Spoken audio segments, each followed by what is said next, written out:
एक आदमी था, प्योर दूध बेचता था और गुजारा करता था।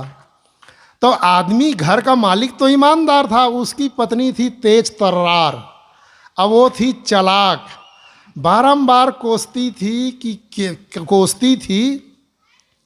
कि क्या तेरी कमाई है, तेरी कमाई में न कीमती साड़ी पहनने को मिली, न शरीर के किसी अंग के लिए गहने मिले, और ना कुछ भी तो तुम ध्यान नहीं दिए। हमारे माता पिता भी कैसे बुद्धू थे जो तुम जैसे उल्लू के साथ लगा दिए। वो बराबर कोसती रहती थी। वो कहता था कि मेरी कमाई ही इतनी है, जब होगा तब बनवा दूंगा। एक दिन उस महिला ने अपने पति को कहा कि अब घर की अगुवाई मुझे करने दो, तुम अगुवाई करना छोड़ो। उस आदमी ने कहा चलो तुम ही अगुवाई करो, सयानी करना छूट जाए अच्छा है, रात में टेंशन तो नहीं रहेगा, नींद खर्राटे के नींद लूँगा कह करके। तो वो क्या करता था, जिस डिब्बे में, अब वो महिला अगुवाई करने लगी, तो जिस डिब्बे में 15 लीटर दूध आता था, 12 लीटर दूध डालती थी और 3 लीटर पानी, और चला करके ढक्कन बंद कर देती थी और कहती थी जाओ इसको बेच करके आओ। जैसे वो बेच के आता था वैसे वो उसकी पत्नी कहती थी कि 12 लीटर का पैसा तुम रखो, तुम्हारी कमाई का है, और 3 लीटर का पैसा मुझे दो, वो मेरी कमाई का है। पैसा इकट्ठे करने लगी। कुछ दिनों बाद जब पैसा इकट्ठा हुआ तो एक दिन अपने पति को लेकर के वो भखारा नहीं गया, न तो धमतरी, सोचा छोटा शहर है, वो गई रायपुर राजधानी, जहाँ बड़े बड़े ज्वेलर्स लोग हैं, और शरीर के अनेक अंगों के लिए गहना बनाई, कीमती साड़ी खरीद करके लाई, सच धज के चलने लगी कि हम भी पैसे वाली हैं। गांव में पानी का भाव था, बोर सब सूख गया था। गांव किनारे एक नदी थी, पानी चल रहा था, उसी में गांव के लोग जाते थे, वो भी जाती थी, हर दिन की तरह जाती गई। वो भी साबुन लाई थी खरीद करके, सुगंधीदार, शरीर में लगा करके स्नान कर रही थी। और वो जो महिला है ना, शरीर के अनेक अंगों के लिए गहना बनवाई थी, नाक के लिए बाली बनवाई थी। नाक में 2 छेद है ना, बीच में दीवाल है, तो उसी को छेद करवा करके सोने की बाली, कहीं कहीं झूला भी कहते हैं उसको। और वो नदी में घुस के स्नान कर रही थी, मछली तैर रही थी, सोची कोई खाने पीने का हो। पहली बार सही पकड़ नहीं पाई, जब शरीर को रगड़ करके दोबारा डुबकी लगाई तो मछली इंतजार में थी। जैसे वो डूबी, मछली पकड़ी, मारी झटका, तो झटका जब मारी तो उसका जोड़ नहीं खुला, नाक ही कट गई। जैसे नाक कटा, खून बहने लगा, चहचहाने लगा। महिला कहने लगी पानी के पैसा पानी में, और नाक कट गई बेईमानी में। अरे पसीना बहा करके कमाओ, वो तो पूरा नहीं पड़ने वाला है, बेईमानी करके धन संग्रह करो, कहाँ पूरा पड़ने वाला। आज आदमी कितना अपने आप को गिरा। हमारे ऋषियों ने कहा था मनुर्भव, मनुष्य बनने की सलाह दिया था, और आज उनकी संतान मनुष्य नहीं बन पा रहा है। कोई ब्राह्मण बन रहा है, हिंदू बन रहा है, ना मालूम क्या क्या बन रहा है, अब मनुष्य बनना सब छूट गया। इसीलिए कवि ने कहा है कि आदमी की शक्ल से अब डर रहा है आदमी, आदमी को मार कर घर भर रहा है आदमी, आदमी ही मारता और मर रहा है आदमी, समझ कुछ आता नहीं क्या कर रहा है आदमी। कुछ समझ में नहीं आ रहा। आदमी का दिखाने का दूसरा चेहरा है और करने का दूसरा चेहरा है। तो इसलिए आदमी बन गए तो समझ लीजिए सब बनना सार्थक हो गया, और सब बने और आदमी नहीं बन पाए तो सब बनना बेकार है कि नहीं। तो इसलिए मनुष्य बने। ये जो मानव शरीर मिला है, ये घर परिवार बाल बच्चे पालने के लिए ही नहीं मिला, ये तो जिम्मेदारी है। जिम्मेदारी है, हमें आपको ना पाले पोसे होते तो इतने बड़े आप हम ना होते। तो आपके घर में आए हैं, पालिए पोसिए संभालिए, किंतु आत्म कल्याण आत्म शांति का भी काम कीजिए, और यही नहीं हो पाता सबसे बड़ी। और जो आदमी आत्म कल्याण और आत्म शांति का काम नहीं करेगा, उसको अंत में उसी प्रकार ठोकर खाना पड़ेगा जैसे एक गदहा को ठोकर खाना पड़ा। एक उदाहरण कह करके मैं अपनी वाणी को विराम दूंगा। एक धोबी था, उसके पास एक गदहा था और एक कुत्ता। उसका धंधा था, गांव में कपड़ा आसपास से आता था धोने के लिए, धोता था। तो करता क्या था, कुत्ता इसलिए रखा था कि कपड़े कीमती होते हैं, रात में चोर ना आ जाए कहा करके कुत्ता को रखा हुआ था। और गदहा इसलिए रखा था कि वो उसमें लाद करके, तालाब थोड़ा दूर था, 1 किलोमीटर था, ले जाना पड़ता था। तो सुबह लाद देता था, चला जाता था, दिन भर धोता था, सुखाता था और शाम को लाद करके ले आता था। ऐसे चल रहा था।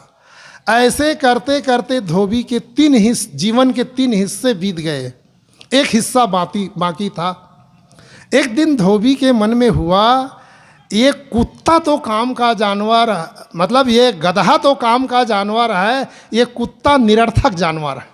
और इसको इसलिए रखा हूँ कि कहीं चोर ना आ जाए। जीवन के 3 हिस्से बीत गए, एक हिस्सा बाकी है, आज तक चोर आया नहीं। अब बचपना से पाला हूँ, कैसे इसको भगाऊँ, ये भागेगा भी नहीं, खाने पीने को भी मिलता था वहाँ। फिर उसके मन में हुआ कि किसी आदमी को हटाना है तो उपेक्षा अच्छा है। अब इसकी उपेक्षा कर दूं, दूध रोटी देना बंद कर दूंगा तो ये स्वाभाविक भाग जाएगा। तो उसको दूध रोटी देना बंद कर दिया। करीब 1 सप्ताह बीत गया था, कुत्ता का दुबला हो गया था। उसी दौरान एक दिन 2 चोर उसके घर में घुसे, 12 बजे रात्रि के समय, ठंडी का मौसम था, कमरा बंद करके सोए थे और कुत्ता और गदहा दोनों एक जगह टीन सेट के नीचे बंधा हुआ था। चोर जब घुसे तो कुत्ता भी देखा और गदहा भी देखा, दोनों ने देखा। तो जैसे कुत्ता देखा वो मुंह को, अपने सर को झुका दिया। तो सर को झुकाया तो गदहा उसको देख रहा था। गदहा ने कहा, तुम क्यों सर झुका रहे हो, मालिक आज ही के दिन के लिए तुम्हें रखा है, तुम आवाज़ लगाओ, ये चोर भागेंगे। कुत्ता ने कहा, जब मालिक अपना कर्तव्य भूल गया है तब मैं क्यों ना अपना कर्तव्य भूलूं। आपको पता है 1 सप्ताह हो गया है, पेट और पीठ एक में हो गया है, दूध रोटी नहीं मिला है, मैं भूकूंगा नहीं। कुत्ता ने कहा,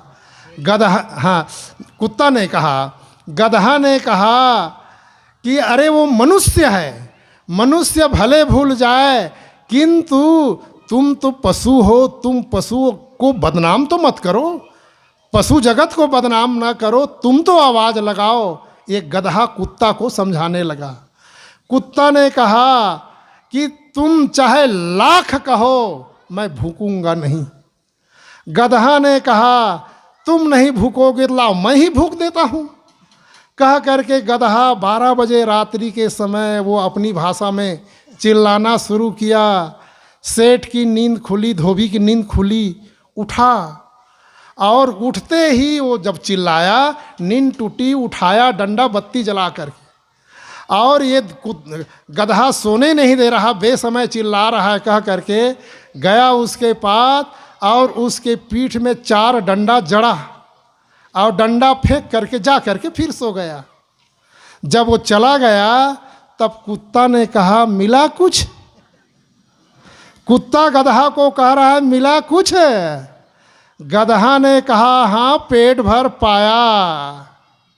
सुनो, ये उदाहरण है। आवाज लगाना कुत्ता का काम था। कुत्ता आवाज लगाया होता तो मालिक धोबी को संदेह होता, किंतु गदहा ने आवाज लगाया तो इसलिए वो डंडा भी खाया। एक उदाहरण है।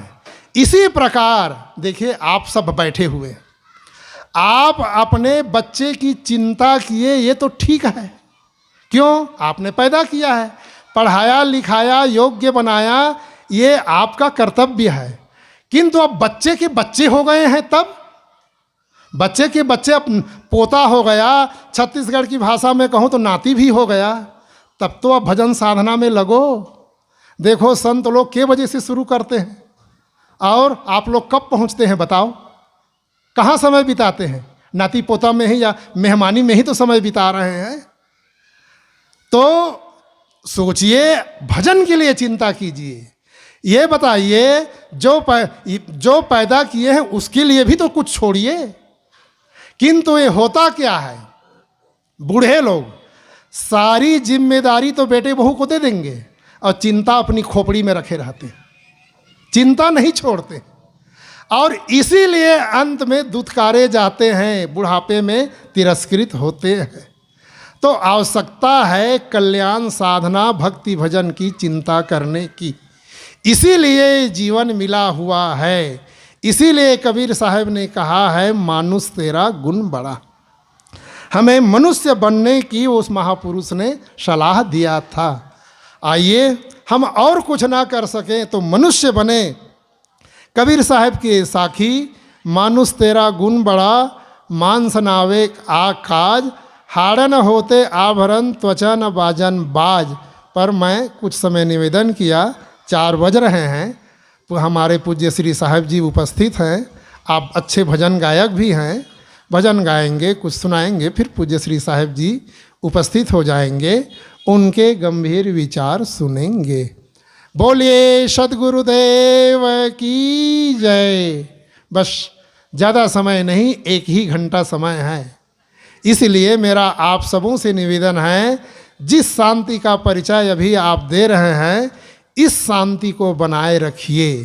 देखिए, बाहर जो बच्चे हैं वे लोग रोते हैं, उसके मुंह को दबा लेते हैं, किंतु सबके हाथ में ये बच्चे हैं ना, ये इसके मुंह को नहीं दबाते हैं, ये उठा ही देता है। इसलिए इसको पहले से इसके बटन को दबा करके रखिए, जिससे चेपों न करे। बस यही मेरा आप सबों से निवेदन है। बोलिए सद्गुरुदेव की।